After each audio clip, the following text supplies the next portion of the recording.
রাজশাহীর বাগমারায় হয়রানিমূলক মিথ্যা মামলা, ভাড়াটিয়া কতিপয় লোক দিয়ে মানববন্ধন ও বানর সংবাদ প্রচার করিয়ে নেওয়ার প্রতিবাদে সংবাদ সম্মেলন অনুষ্ঠিত হয়েছে।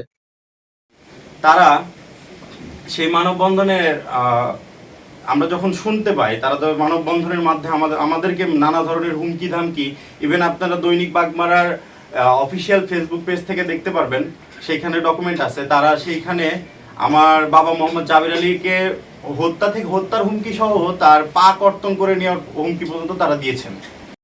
রোববার বেলা 11:30টায় উপজেলার বাসুপাড়া ইউনিয়নের মন্দিয়াল গ্রামের মৎস্য ব্যবসায়ী জাবের আলীকে মিথ্যা মামলায় ফাঁসানোর অপচেষ্টার প্রতিবাদে এই সংবাদ সম্মেলন অনুষ্ঠিত হয়।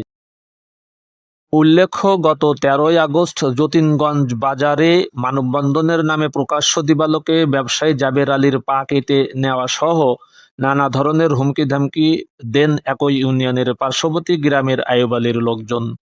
হঠাৎ করে আমাদের বাজারে, যতীনগঞ্জ বাজারে 8 এবং 9 নম্বর ওয়ার্ডের প্রাণকেন্দ্র আমাদের যতীনগঞ্জ বাজার, সেখানে আমরা হঠাৎ করে লক্ষ্য করি কিছু বহিরাগত মানুষজন, যেমন অন্যান্য ইউনিয়ন থেকে, বাগমারা উপজেলার বিভিন্ন ইউনিয়ন থেকে কিছু লোকজন আসে।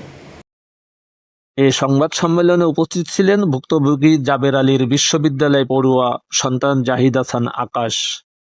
আমি আমার ভার্সিটির নিয়মিত কার্যক্রমের সাথে জড়িত ছিলাম। আমি ড্যাফোডিল ইন্টারন্যাশনাল ইউনিভার্সিটির সিভিল ইঞ্জিনিয়ারিং ডিপার্টমেন্টের একজন স্টুডেন্ট। আমি আমার কাজের মধ্যে ছিলাম, আমার ক্লাসের মধ্যে ছিলাম। আর দেন আমি যখন খুব অবাক হই, বাড়িতে আসার পর যখন মামলার কাগজটা হাতে পাই, তখন দেখি যে আমার মামলা করা হয়েছে এক তারিখের ইয়েতে, বাট আমি বাড়িতে আসছি 3 তারিখে।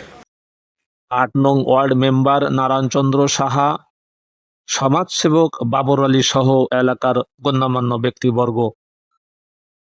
অনাবরত হুমকির মুখে ভুক্তভোগী পরিবারের সদস্যরা অজানা আতঙ্কে রয়েছেন।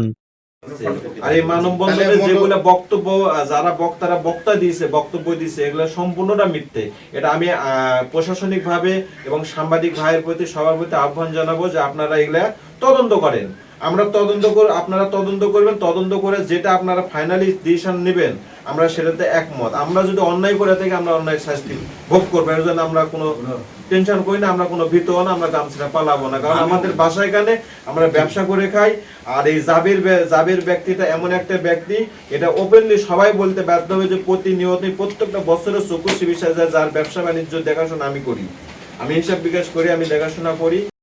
তারা নিরপেক্ষ তদন্তের মাধ্যমে সত্য উদ্ঘাটনে সংশ্লিষ্ট ঊর্ধ্বতন কর্তৃপক্ষের জরুরি হস্তক্ষেপ কামনা করেন।